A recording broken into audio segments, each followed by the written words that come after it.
मित्रों, public news TV पर आपके लिए कुछ नए तरह का हम प्रोग्राम लेकर के आ रहे हैं। ये हमारा जो प्रोग्राम है ये सच्ची घटनाओं पर आधारित होगा। आपको ये प्रोग्राम रोज, कभी कभी रोज मिलेगा, कभी हफ्ते में मिलेगा, लेकिन मिलेगा जरूर।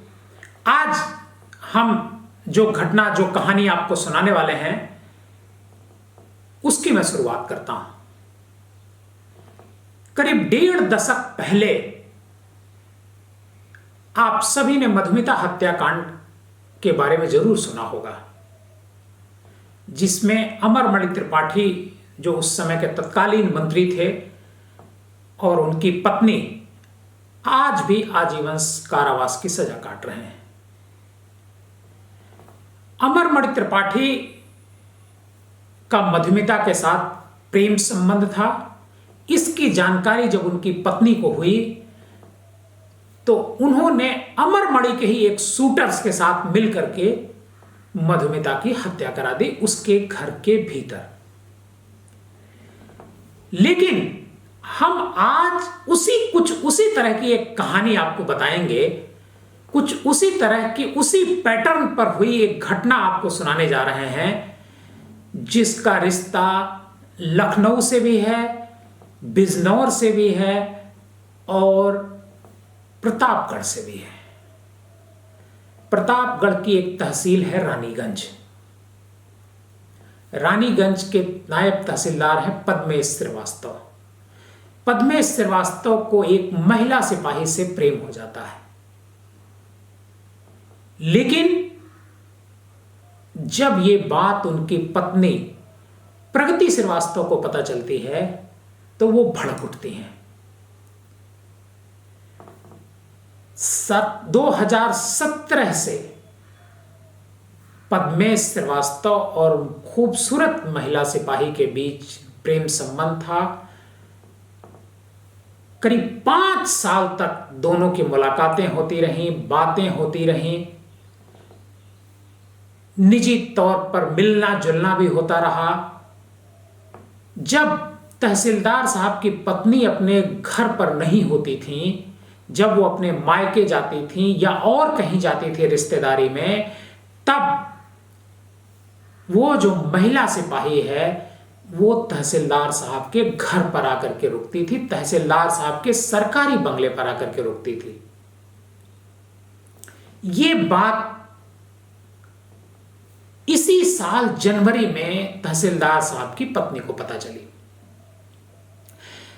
जब तहसीलदार साहब की पत्नी प्रगति को इसकी जानकारी हुई तो वो अपने पति पर भड़क गई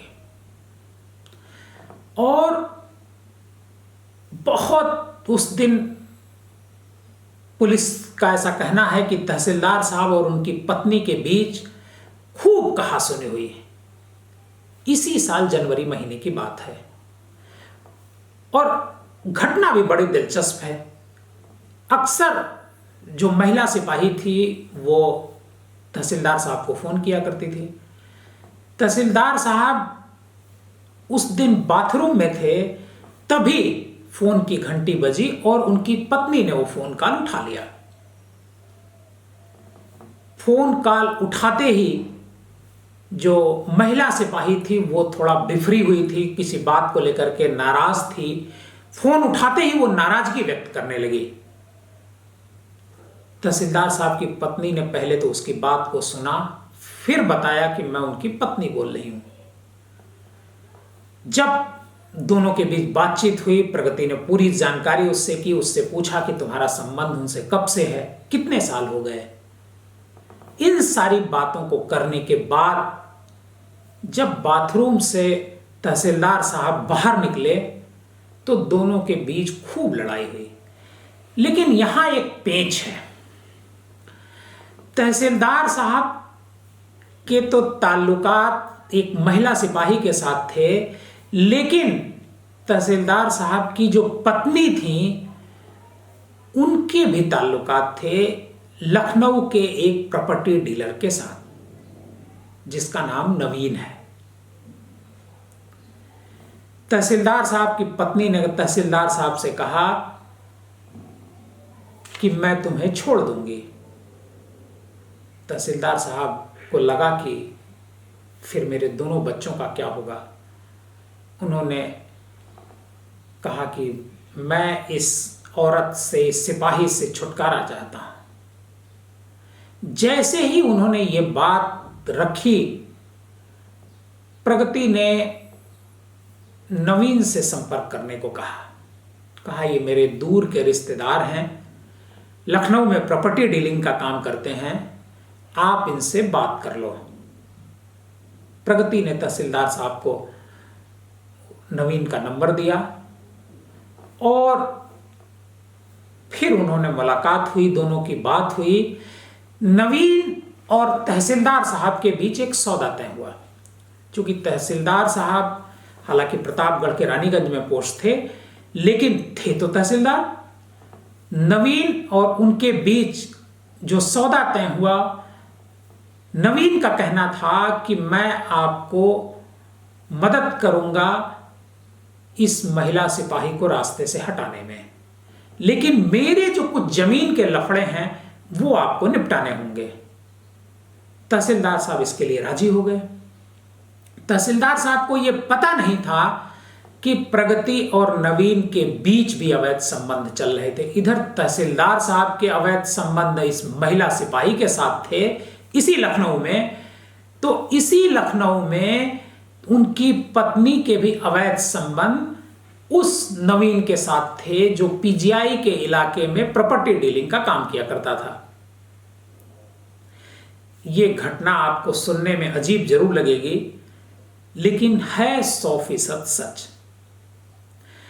और इस पूरी घटना का खुलासा भी नहीं होता। तहसीलदार साहब ने बहुत चालाकी से उस महिला सिपाही की हत्या करवाई थी, लेकिन ये जो मोबाइल है ये बड़ा खतरनाक है। इस मोबाइल की एक कॉल ने तहसीलदार साहब को गिरफ्त में ले लिया और आज की तारीख में तहसीलदार साहब पद्मेश श्रीवास्तव, उनकी पत्नी प्रगति और उनकी पत्नी का जो साथी नवीन, ये तीनों जेल की हवा खा रहे हैं। हुआ ये कि 17 फरवरी को पीजीआई के माती इलाके में एक जो नाला था, उस नाले में एक बदबू करती हुई लाश लोगों ने देखी। वहां से सड़ांध निकल रही थी। गांव वालों ने देखा तो उन्होंने पुलिस को सूचना दी। 112 नंबर पर पुलिस आई और पुलिस ने उस लाश को बाहर निकाला। लाश को जब बाहर निकाला तो पता चला कि ये तो महिला सिपाही जो डीजीपी मुख्यालय में तैनात है, ये उसकी है। इतना जानकारी होते हुए रुचि सिंह चौहान उस महिला का नाम था। ये महिला सिपाही बिजनौर जिले के नजीबाबाद इलाके के महावतपुर बिल्लौज गांव की रहने वाली थी और 2019 में ये सिपाही के रूप में तैनात हुई थी। सिपाही में इसका चयन हुआ था और पोस्टिंग डीजीपी मुख्यालय में हुई थी। लेकिन 2017 से ये सिपाही नहीं बनी थी। उसी समय से इस रुचि सिंह चौहान का ताल्लुक नायब तहसीलदार पद्मेश श्रीवास्तव से था। तब वो बिजनौर में रहा करती थी।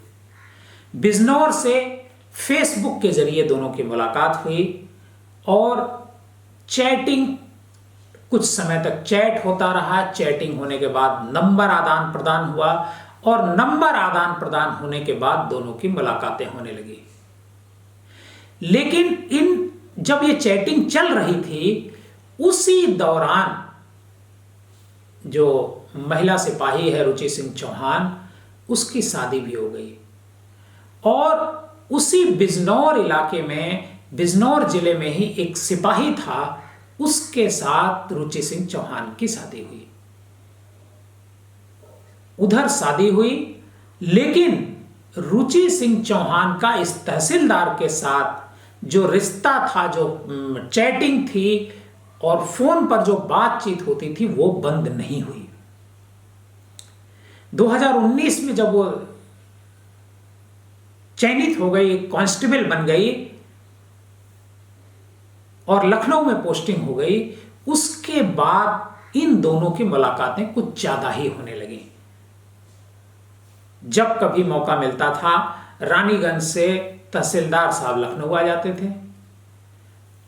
जब कभी रुचि सिंह चौहान को छुट्टी मिलती थी पुलिस से, तो वो तहसीलदार साहब के यहां जाया करती थी।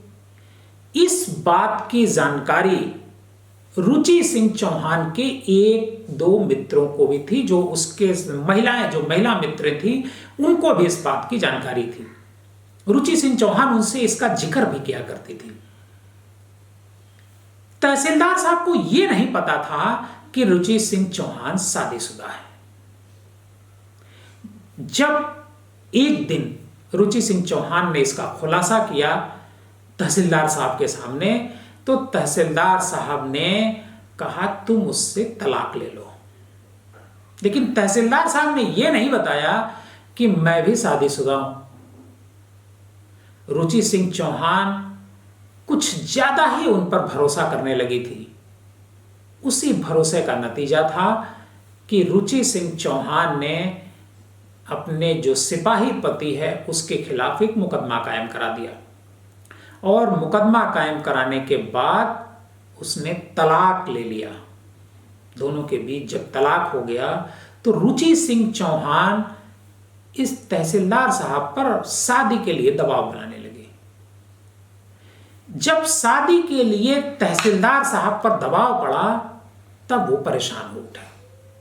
उन्हें लगा कि मैं तो पहले से शादीशुदा हूं, अगर मैं इससे शादी करता हूं तो मेरी पत्नी और बच्चों का क्या होगा। एक दिन तहसीलदार साहब को लगा कि अब मुझे रुचि सिंह को सब कुछ सही सही बता देना चाहिए। तहसीलदार साहब ने रुचि सिंह से मुलाकात की और मौका देखकर पूरी बात बता दी कि मैं पहले से ही शादीशुदा हूं और मेरे 2 बच्चे हैं। इतना सुनते ही रुचि सिंह चौहान भड़क गई। दोनों में खूब कहासुनी हुई। लेकिन चूंकि रुचि सिंह भी शादीशुदा थी और उसने भी इस बात को तहसीलदार साहब से छिपाया था, इस वजह से तहसीलदार साहब का पलड़ा यहां थोड़ा सा भारी न कहें तो बराबर हो गया। तहसीलदार साहब ने कहा कि तुमने भी तो शादी की बात छिपाई थी, तो मैंने भी छिपा दी। बात थोड़ा और आगे बढ़ी। दोनों में कहते हैं कि झगड़ा मारपीट तक हुई थी उस दिन। बहरहाल प्रेम में सारी चीजें चलती हैं। मारपीट के बाद फिर कुछ दिन बाद दोनों में बातचीत होने लगी, मुलाकातें होने लगी। लेकिन तहसीलदार साहब को उस दिन जनवरी महीने की वो शाम थी जिस रोज रुचि सिंह का फोन उनकी पत्नी ने उठा लिया था। जब उनकी पत्नी को यह बात पता चल गई, तो तहसीलदार साहब को लगा कि अब इसे रास्ते से हटाना ही एक उपाय है, और उन्होंने इसके लिए रणनीति बनानी शुरू कर दी। इसमें उनका साथ दिया उनकी पत्नी ने, जिनका नाम प्रगति है। प्रगति ने ही जो प्रॉपर्टी डीलर है लखनऊ का, उससे तहसीलदार साहब की मुलाकात कराई। फिर तहसीलदार साहब ने 12 तारीख को रुचि सिंह चौहान से लखनऊ में मुलाकात की। दोनों लंबे समय तक साथ रहे। अगले दिन सुबह तहसीलदार साहब, प्रॉपर्टी डीलर और रुचि तीनों की मुलाकात एक साथ हुई। पीजीआई के इलाके में एक जूस की दुकान पर तीनों के लिए 3 गिलास जूस आया। वो अनार का जूस था। जो जूस का गिलास रुचि सिंह को दिया गया, उसमें नशे की गोलियां मिलाई हुई थी। तीनों ने जूस का गिलास पिया जूस पीने के बाद रुचि सिंह तो बेहोश हो गई। जो प्रॉपर्टी डीलर था वही गाड़ी चला रहा था। वो 3 गाड़ी लेकर के वहां से निकले और पुलिस का कहना है कि रास्ते में ही उस प्रॉपर्टी डीलर ने गला दबा करके रुचि सिंह की हत्या कर दी। जब उन्हें पक्का हो गया कि रुचि सिंह अब जिंदा नहीं है तो उसे पीजीआई के आगे माती का जो एक बड़ा सा नाला है उस नाले में फेंक दिया। चूंकि 12 की शाम को रुचि सिंह अपने कमरे से गायब थी, उसने अपने रूम पार्टनर को बताया था कि मैं एक हमारे दोस्त हैं उनके साथ जा रही हूं। 12 की रात तो इंतजार करती रही, लेकिन 13 को भी जब वह नहीं आई तब उसके रूम पार्टनर ने जो भी उसके दोस्त थे उन सबको फोन पर बातचीत की, लेकिन कोई पता रुचि सिंह का नहीं चला। तब उसने एक फेसबुक पोस्ट डाली। फेसबुक पोस्ट डाल करके उसने गुहार लगाई कि हमारी दोस्त गायब हो गई है, ये है, उसकी फोटो भी डाली, और इसकी तलाशने में हमारी मदद करें। तब डीजीपी मुख्यालय सक्रिय हुआ और वहां से एमके सिंह नाम के एक हेड कांस्टेबल ने इस मामले में गुमशुदगी की रिपोर्ट दर्ज कराई। लेकिन पुलिस का काम कितना सुस्त होता है ये हम आप खुद समझ सकते हैं। 13 तारीख को, 14 तारीख को, 14 फरवरी को अगर गुमशुदगी दर्ज करा दी गई, उसी समय अगर ये सीडीआर रिपोर्ट निकाल ली गई होती, उसके मोबाइल की कॉल डिटेल निकाल ली गई होती, तो अगले ही दिन ये पता चल गया होता कि रुचि का मर्डर हुआ है। लेकिन पुलिस 3 दिन तक उसकी तलाश करती रही। पुलिस की भाषा में तलाश करना ही हुआ, पुलिस उसकी तलाश करती रही। पुलिस को जब उसकी कोई खबर नहीं लगी, इसी बीच पब्लिक की तरफ से खबर आई कि एक महिला की लाश नाले में पड़ी मिली है। लाश की जब शिनाख्त हो गई तब जाकर के सीडीआर निकलवाई गई। जब सीडीआर पुलिस ने निकाली तब इसका खुलासा हुआ कि पद्मेश श्रीवास्तव और रुचि सिंह चौहान के बीच प्रेम संबंध था, और वो जो प्रॉपर्टी डीलर है वो प्रॉपर्टी डीलर तहसीलदार और उसकी पत्नी तीनों ने मिलकर के इसकी हत्या कर दी। उसी सीडीआर रिपोर्ट ने यह भी खुलासा किया कि प्रगति और प्रॉपर्टी डीलर के बीच भी अवैध संबंध थे। प्रगति यानी तहसीलदार पद्मेश श्रीवास्तव की पत्नी। आप सोच रहे होंगे कि इस घटना में अमरमणि का नाम इस वजह से आया कि अमरमणि की पत्नी ने प्रेमिका को, अपने जो अमरमणि के प्रेमिका थे उसे रास्ते से हटवाया। ये बात अमरमणि को भी पता थी, मतलब दोनों उसमें शामिल थे। लेकिन इस घटना में प्रगति अपने पति की प्रेमिका को रास्ते से हटाने के लिए अपने प्रेमी को सामने लाई और तीनों ने मिलकर के उसकी हत्या करवा दी। ये मोबाइल बहुत खतरनाक होता है। अपराध चाहे छोटा हो या बड़ा हो, अगर आप अपराध करते हैं तो उसका खुलासा एक न एक दिन होता ही होता है। आप अपना ख्याल रखें और अपराध से दूर रहें। बहुत बहुत धन्यवाद।